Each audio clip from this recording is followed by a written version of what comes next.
দানের এমন একটা শক্তি আছে, যে দানের এমন একটা পাওয়ার আছে। রাসূল পাক সাল্লাল্লাহু আলাইহি ওয়াসাল্লাম বলছেন যে একটা মানুষের সামনে বিপদ আসার সম্ভাবনা আছে, বা তার কোনো বালা মুসিবত আসার সম্ভাবনা আছে, যদি ওই ব্যক্তি দান করে, তাহলে ওই দানের খাতিরে, দানের ওসিলায়, দানের মর্তবার কারণে আল্লাহ তাআলা ওই বিপদ আবার দূর করে দেয়। সুবহানাল্লাহ। এই জন্য আমরা বিশেষ করে রাসূল পাক সাল্লাল্লাহু আলাইহি ওয়াসাল্লাম বলছেন, যারা রোগা অবস্থায় আছে, যারা রোগ ব্যাধি অবস্থায় আছে, সকলেই দান করবে। তবে যারা রোগ ব্যাধি আছে তারা যেন বেশি বেশি করে ফকির মিসকিনদেরকে দান খয়রাত করে এবং সাদকা করে, তাহলে আল্লাহ তাআলা ওই রোগ ব্যাধিটাকে দ্রুত সুস্থ করে পাবেন এবং দ্রুত আল্লাহ তাআলা তাকে মাফ করবেন। এই জন্য আমরা এই দানের ব্যাপারে অনেক কথা শুনছি। দানের অনেক শক্তি আছে, অনেক পাওয়ার আছে, অনেক ক্ষমতা আছে।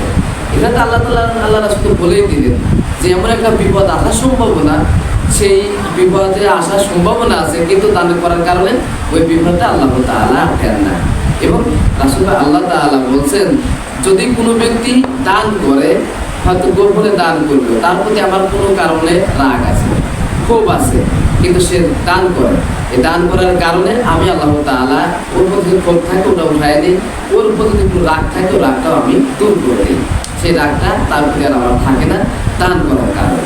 সুবহানাল্লাহ। এই জন্য আমরা এই দানগুলি করব।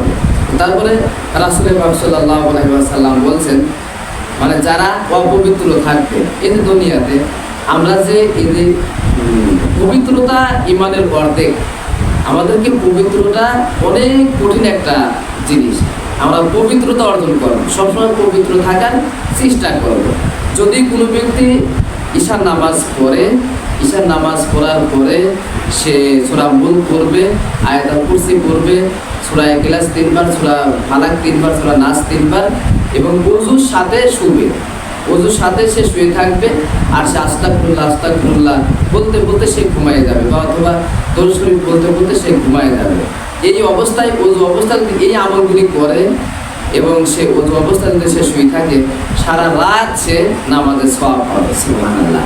এই জন্য আমরা এই ওযু অবস্থায় থাকার জন্য সবসময় চেষ্টা করব। কারণ ওযু অবস্থায় থাকার কথা এই কারণে রাসূল সাল্লাল্লাহু আলাইহি ওয়াসাল্লাম বেশি বলছেন যে মানুষের কখন মৃত্যু এসে যায় কেউ কিন্তু জানে না।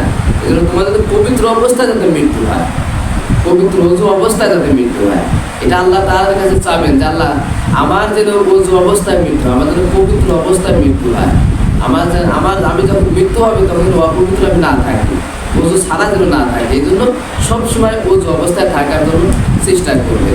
হয়তো আমি পেশাব পায়খানা গেলাম, আমি ওযুটা করে নিলাম, বা আমি হয়তো আসরের নামাজ পড়লাম, আসরের নামাজ পড়ার পরে ওযু ভেঙে গেল, আমি পেশাব পায়খানা করলাম না, কিন্তু অনেক দেরি আছে পরে ওযু করবো, আমরা ওযুটা করে ওর কিছু করলে পরে ভালো হবে। এবং পবিত্র অবস্থা থাকলে শরীরের ভিতরে ভালো লাগবে, নিজের কাছে শান্তি লাগবে, নিজের কাছে পরিষ্কার পরিচ্ছন্নতা লাগবে। এই জন্য আমরা পবিত্র অবস্থায় থাকবো। এখানে বলছে যারা অপবিত্র থাকে, এই ব্যক্তি যদি মারা যায়, তারা কবরে শোয়ানোর সাথে সাথে কবর তাদেরকে চেপে ধরবে, চারপাশ থেকে চেপে ধরবে, এমন চেপে ধরবে যে তার শরীর এই পাশ থেকে ও পাশ থেকে হাত দিয়ে এ পাশে ও পাশে ঢুকে পড়বে এবং চুরির মতন চিখা বানা হাত দেবে, মানে এমনভাবে চাপ দিবে দুই পাশের থেকে, চারিদিক থেকে এমনভাবে চাপ দিবে যে চুরির মতন চিকন হয়ে যাবে মানুষটা। এটা হবে কি কারণে? অপবিত্র থাকার কারণে। এই যে আমরা হয়তো অনেকে আছে পেশাব করার পরে হয়তো পানি খরচ করে না, ওযু করে না, অনেকেই পেশাব করতেছে অথচ সে পানি খরচ করছে না, বা কোনো ঢিলাকুলো কিছু ব্যবহার করতেছে না। এখন কিন্তু টিস্যু ব্যবহার করা যায়, কত সুবিধা আছে, পকেটের ভিতরে এখন কোনো রাখা আছে। কিন্তু এই অপবিত্র থাকা অবস্থায় যারা অপবিত্র থাকবে, যারা পবিত্রকে প্রাধান্য দেবে না, পরিষ্কার পরিচ্ছন্নতা প্রাধান্য দেবে না, যারা অপবিত্র থাকে, ওযু ছাড়া থাকে, এরা যখন মারা যাবে, এরা কবরের ভিতরে নামানোর সাথে সাথে এদেরকে চারপাশ থেকে চাপ দিয়ে চুরির মতো চিকন বানা দিবে।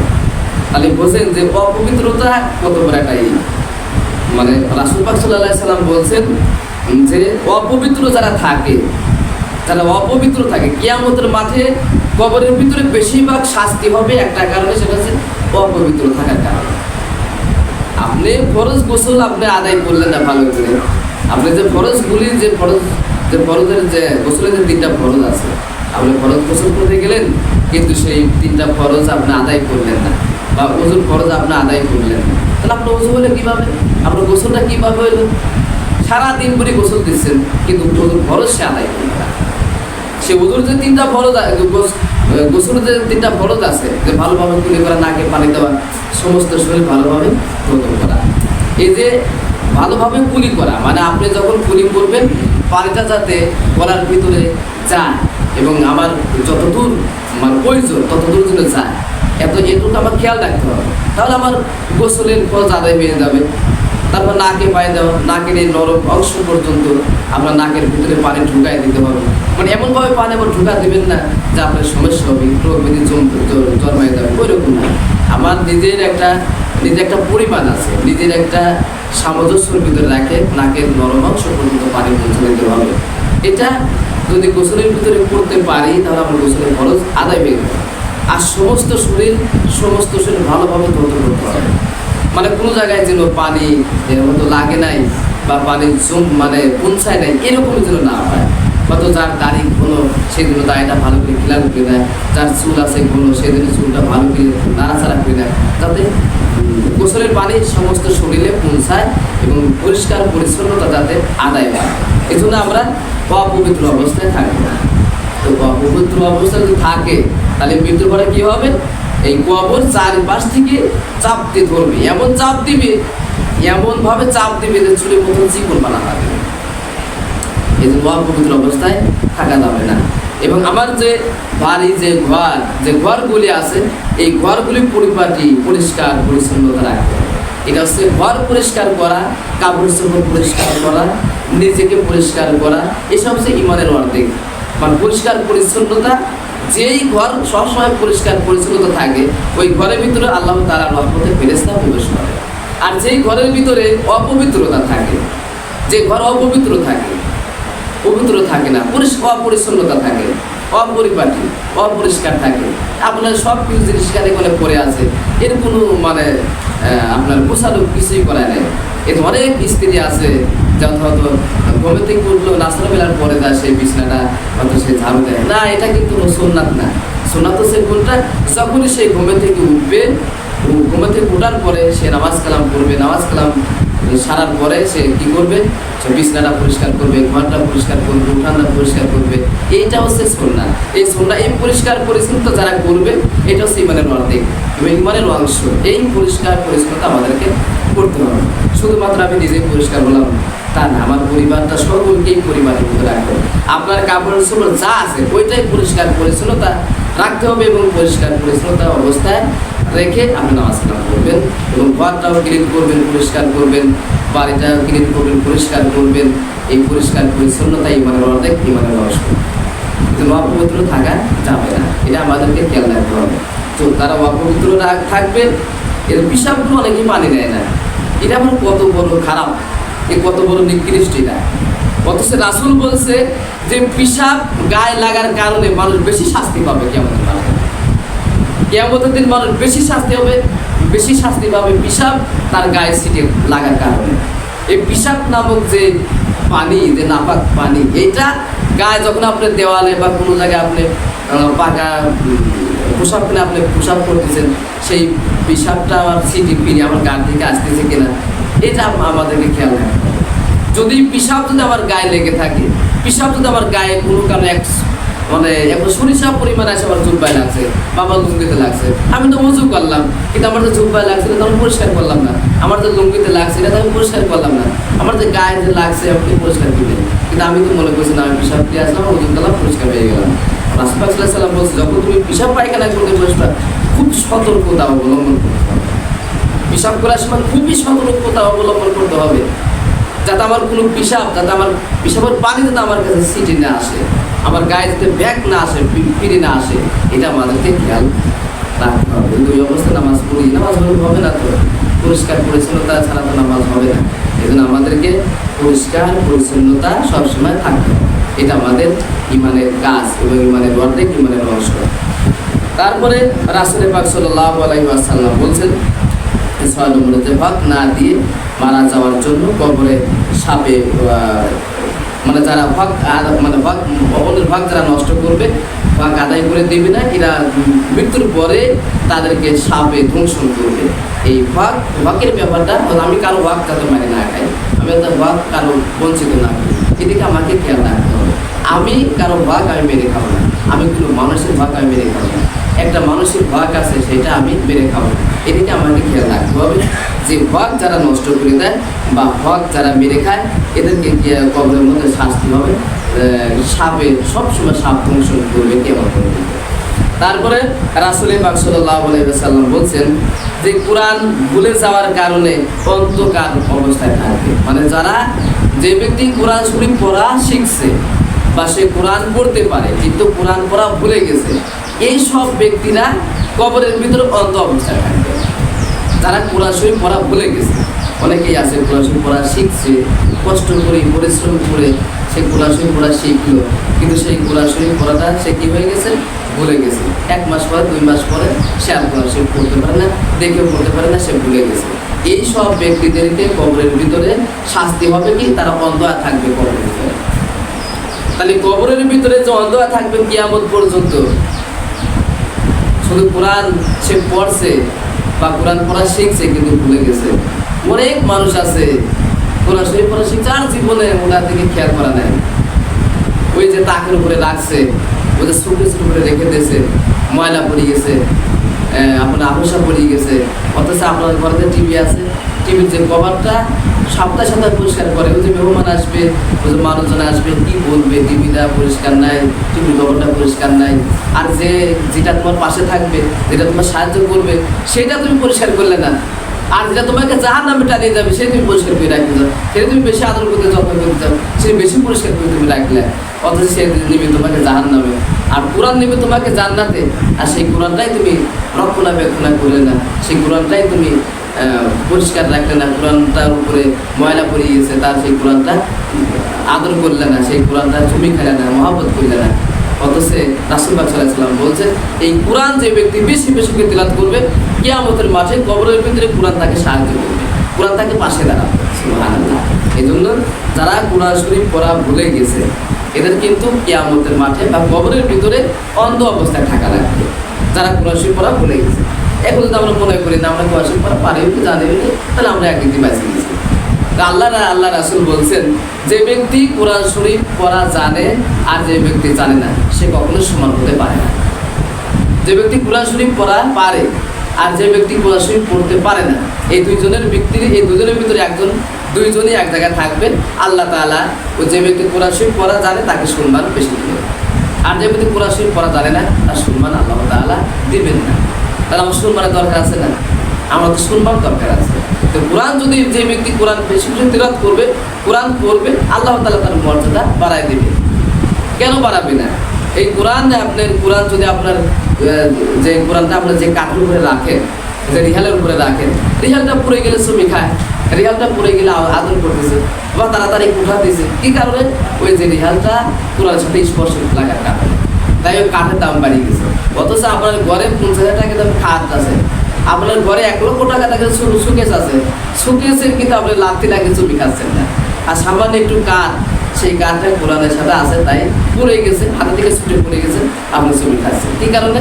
ওই যে কোরআন শরীফ থাকার কারণে ওই রিহালের যে কাঠটুর দাম বাড়িয়ে গেছে, ওই কাঠের দাম বাড়িয়ে গেছে, ওর এত মূল্য বাড়ছে যে আপনি পড়ার সাথে ধরে ছবি খাচ্ছেন, পড়ার সাথে ধরে আপনি বুকের উপর জড়াই দিচ্ছেন। কি কারণে? ওই যে কোরআন শরীফ সাথে থাকার কারণে। এই জন্য আমরা এটা সবসময় আমাদেরকে এই কাজটা করতে হবে যে আমরা কোরআন শরীফ পড়া শিখবো এবং কোরআন শরীফ পড়া জানবো। রাসূল পাক সাল্লাল্লাহু আলাইহি ওয়াসাল্লাম বলছেন যে যারা জানে আর যারা জানে না তারা কখনোই সমান হতে পারে না। এই জন্য আমাদেরকে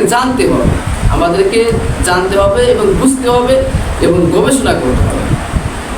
আমাদের এই কোরআনটাকে শুধু মসজিদের ভিতরে রাখলে হবে না, এই কোরআনটাকে আমাদের সর্বস্তরে নিতে হবে, সব জায়গায় নিতে হবে। এই কোরআনটা মসজিদ থেকে সংসদ পর্যন্ত নিতে হবে। যদি এই কোরআন যদি সংসদে চলে যায়, সংসদে যদি কোরআনটা যায়, এই কোরআন দিয়ে সংসদে কথা বলবে, এই কোরআনের আয়াত দিয়ে সংসদের কথা শুরু করবে। যদি সংসদে যদি কোরআন দিয়ে কথা বলা যায়, ওই সংসদে যে 300 এমপি মন্ত্রী থাকবে সকলেই যদি কোরআন দিয়ে কথা শুরু করে, ওরা কি দুর্নীতি করতে পারবে? ওরা কি করুন মানসিক চাউল ডাউল তেল মারি খেতে পারবে? পারবে না। ওই তো ভয় থাকবে, আমি কোরআন দিয়ে কথা বলেছি, পবিত্র জায়গায় পবিত্র আয়াত দিয়ে পবিত্র কোরআন দিয়ে কথা বলেছি। এই জন্য আমাদেরকে পবিত্র থাকতে হবে। ওইসব মন্ত্রী মিনিস্টাররা মনে করবে যে আমাদেরকে পবিত্র থাকতে হবে, কারণ আমরা কোরআন ধারণ করি, আমরা কোরআন দিয়ে সংসদে কথা বলি, আমরা কোরআন দিয়ে রাষ্ট্র পরিচালনা করতে চাচ্ছি। এজন্য ওই যারা কোরআন শরীফ ধারণ করবে, এই কোরআন যারা ধারণ করবে তার সমস্ত বালা মুসিবত, সমস্ত দুঃখ কষ্ট আল্লাহ তাআলা দূর করে দিবেন। আর কোরআনটা হচ্ছে এমন একটা জিনিস, কোরআন একটা চাদর। কোরআন কিভাবে চাদর? কোরআন একটা চাদরের মতন, যে কোরআন আপনাকে চারিদিক থেকে আপনাকে কি করে? চাদরের মতন আবৃত করে রাখে। কোরআনটা আপনার চারিদিক থেকে চাদরের মতন আপনাকে ঢেকে রাখে, যাতে শয়তান আপনাকে ওসওয়াসা না দিতে পারে, শয়তান যাতে আপনাকে ক্ষতি না করতে পারে। এটা কোরআন আপনাকে চাদর হিসাবে আপনাকে রাখে। সুবহানাল্লাহ। কি কারণ? কিভাবে চাদর হিসাবে রাখে? কোরআন দিয়ে যদি আপনি খ্যাত খাবার করেন, তাহলে আপনি কিন্তু, যদি কোরআন দিয়ে আপনি খ্যাত খাবার করেন, তাহলে আমার কিন্তু কোরআন দিয়ে খ্যাত খাবার পেয়ে গেল। যদি আমি কোরআন দিয়ে যদি ব্যবসা বাণিজ্য করি, তাহলে আমি কিন্তু এই ব্যবসা বাণিজ্যের ভিতরে আমার যে মাপে কম দেবো, মাপে ডবল করবো, এটা কিন্তু শয়তান আমাকে ওসওয়াসা দিতে পারে না। তাহলে কি বলে? কোরআন কি আমার চাদর মতন হয়ে গেল। কোরআন দিয়ে যদি আমি রাজনীতি করি, তাহলে দেখা যায় কোরআন আমাকে চাদরের মতন মানে ঢেকে রাখতেছে না। আমার কর্মীওয়ালা, আমার গ্রহণকারীওয়ালা, কিন্তু কোরআন দিয়ে আমাকে দিয়েই তো সে রাজনীতি করতেছে। সে তো কারো পরোয়া করে না, সে কারোর উপরে তাওয়াক্কাল করে না, সেটা একমাত্র আল্লাহর উপরে তাওয়াক্কাল করে, আল্লাহর উপরে ভরসা করে কোরআন দিয়ে সে রাজনীতি করে। এই জন্য এদিকে দেখবেন আপনার শয়তান এখানে পৌঁছানো দিতে পারবে না, শয়তান পৌঁছানো দিতে পারবে না। এক কথা, আপনার সার্বিক জীবন, আপনার পুরোটা জীবন যদি আপনি কোরআন দিয়ে পরিচালনা করতে পারেন, এই কোরআন আপনার চাদরের মতো ঢেকে রাখবে। শয়তান আপনাকে কোনো কিছু করতে পারবে না, ক্ষতি করতে পারবে না, যদি আপনি কোরআনটা চাদর হিসাবে গ্রহণ করে নেন। এই জন্য আমরা কোরআনটাকে বেশি বেশি আটকে ধরবো, কোরআনটা আমরা বেশি বেশি মহব্বত করবো। আবার আর একটা জিনিস, আপনি কোরআন সুমি খাচ্ছেন, আমরা কোরআন সুমি খাই, কোরআন আদর করি, যত্ন করি, অথচ কোরআনের আইন আমরা মানতে চাই না। আমরা কোরআন আইন মানতে চাই না, অথচ কোরআন আমরা বুকে জড়া ধরতেছি, কোরআন আমরা সুমি খাচ্ছি। কিন্তু কোরআনের ভিতরে যে বলা হয়েছে যে ইসলামী আইন চালু করো তোমরা, এটা আমরা মানতে পারি না। মানে কোরআন ভালোবাসি, কিন্তু আইন কোরআনের ভিতরে যা আছে তা আমরা ভালোবাসি না। আমরা কোরআনটাকে ভালোবাসতে, কোরআনের ভিতরে যা আছে সব কিছু ভালোবাসতে। কোরআনটা এমনভাবে আমরা আটকে ধরবো, কোরআনটা আমরা এমনভাবে আমরা আটকে ধরবো, এই কোরআনটা যাতে আমাদের চাদরের মতন আমাদেরকে আবৃত করে রাখে, ঢেকে রাখে, শয়তান যাতে প্রবচনা ওসওয়াসা না দিতে পারে। এই জন্য আমরা এদিকে খেয়াল রাখবো যে কোরআন দিয়ে আমার জীবনযাপন, যৌবন, সব কিছু, সংসার, সব কিছু আমরা বিয়ে শাদী, ব্যবসা বাণিজ্য, খেত খামার, রাজনীতি, সব কিছু কোরআন দিয়ে করবো। যদি আমরা করতে পারি, এই কোরআনটাই আমার হবে একটা মডেল, এবং কোরআন আমাকে সাহায্য করবেন, কোরআন কিয়ামতের মাঠে আমাকে সহায়তা করবে। যারা হারাম খাবে, হারাম ইনকাম করবে, হারাম আয় রোজগার করবে, এরকম হারাম খাদ্য খাবে, এরা মৃত্যুর পরে আগুনের সাপ তাদেরকে ধ্বংস করতে থাকবে। কবরের ভিতরে মানে আগুনের সাপ, এখানে বলা হয়েছে আগুনের সাপ তাদেরকে ধ্বংস করতে থাকবে।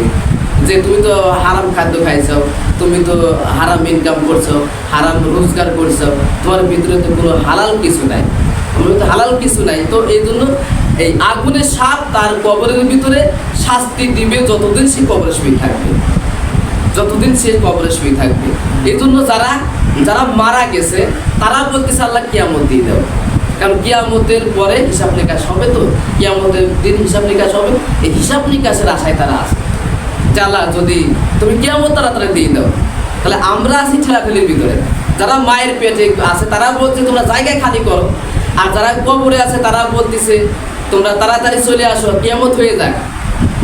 আমরা তো ঠেলাঠেলির ভিতরে আছি, যারা মায়ের পেটে তারা তোমরা জায়গায় খালি করো, আর কবরবাসীরা আমাদেরকে ডাকতেছে আল্লাহ তুমি কিয়ামত দিয়ে দাও, ওদেরকে মৃত্যু দিয়ে দাও, কিয়ামত দিয়ে দাও, আর কতকাল এরকম শাস্তি এরকম ভোগ করবো, তুমি কিয়ামত দিয়ে দাও, তারপর যা করো করো আল্লাহ। এখন কিয়ামত যারা মারা গেছে সকলেই এই কিয়ামত চাচ্ছে, আর আমরা চাচ্ছি যে কিয়ামত যাতে না আসে, কিয়ামত তার অনেক দূরে থাকে। এই জন্য আমাদেরকে এদেরকে খেয়াল রাখতে হবে যে যারা হারাম খাদ্য খাবে, হারাম রোজগার করবে, হারাম ইনকাম করবে, হারাম খাদ্য যার ভিতরে থাকবে, আল জাসাতু গুজিয়া বিল হারাম। এখানে বলা হয়েছে আল জাসাতু গুজিয়া বিল হারাম, হারামের তৈরি শরীর কখনো জান্নাতে প্রবেশ করবে না। যার শরীরটা হারাম দিয়ে তৈরি করা, যার শরীরটা হারাম খাদ্য দিয়ে, হারাম রোজগার দিয়ে, হারাম ইনকাম দিয়ে, হারাম টাকা দিয়ে শরীর তৈরি করা, রক্ত মাংস তৈরি করা, আর জাসাদু বুজিয়াবিল হারাম, তার শরীর কখনো জান্নাতে প্রবেশ করবে না। আর এখানে আমরা কি বললাম, যে কবরের ভিতরে যারা হারাম খাদ্য খাবে, যারা হারাম খাদ্য খাবে, হারাম ইনকাম করবে, হারাম রোজগার করবে, হারাম খাদ্য খাবে, এদেরকে কবরের ভিতরে আগুনের সাপ তাদেরকে ধ্বংসন করতে থাকবে কিয়ামত পর্যন্ত। যতদিন পর্যন্ত কিয়ামত না হবে ততদিন তারা এই শাস্তি ভোগ করতে হবে। এই জন্য আমরা হারামের দিকে যাবো না, না খা থাকবো, একবেলা কম খাবো, বা ডাল ভাত খাবো, ভর্তা খাবো, পান্তা ভাত খাবো, একেবারেই যদি না খাইতে পারি, যা আছে তাই পাতাপতি খাবো, তাও কখনো আমরা হারাম পথে যাবো না। আপনি দেখছেন যে ফিলিস্তিনের যে বর্তমান যে অবস্থা, ফিলিস্তিনের ভিতরে এখনো অনেক মানুষ, একটা হাফেজ আর 6 মাস না খায় থাকা অবস্থায় আল্লাহ তাআলা তারা এখনো বাঁচা রাখছে। শুধু খায় বালি এবং গাছের পাতা, গাছের শিকড়, আপনার ঘাসের শিকড়, ঘাসের পাতা, এইসব খায় সে জীবনযাপন করছে। তারপরে উনি এক ওয়াক্ত নামাজ ছেড়ে দেয় নাই, তারপরেও আল্লাহ তাআলার ইবাদত থেকে পিছু হয় নাই।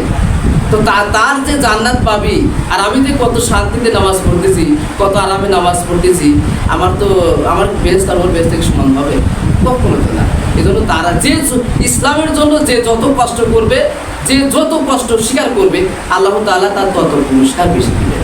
এই জন্য আমাদেরকে এদিকে খেয়াল রাখতে হবে, যাতে আমরা হারাম খাদ্য আমার ভিতরে না ঢোকে, হারাম জিনিস যাতে আমার ভিতরে না ঢোকে, যাতে যদি হারাম ঢোকে তাহলে ওই শাস্তি মরার পরে আগুনের সাপ তাকে ধ্বংসন করবে। তারপরে রাসূল পাক সাল্লাল্লাহু আলাইহি ওয়াসাল্লাম বলছেন, বান্দাদের হক নষ্টের কারণে কবরে হয়ে যাবে আগুনের গর্ত। যারা বান্দাদের হক নষ্ট করে, এই দিন আগে কিন্তু বলছি, অনেক মায়েরা আছে শিশু বাচ্চার দুধ খাওয়ায় না, অনেক আছে না, মানে বুকে দুধ আছে কিন্তু সে দুধ খাওয়াচ্ছে না। এটা কি হবে? এটা কিয়ামতের, এটা মরার পরে কি হবে? এদের মানে মরার পরে কবরটা আগুনের গর্ত হবে। যারা পড়ার হক নষ্ট করে দেবে, এটা শিশু বাচ্চার হক আপনি কেন নষ্ট করবেন?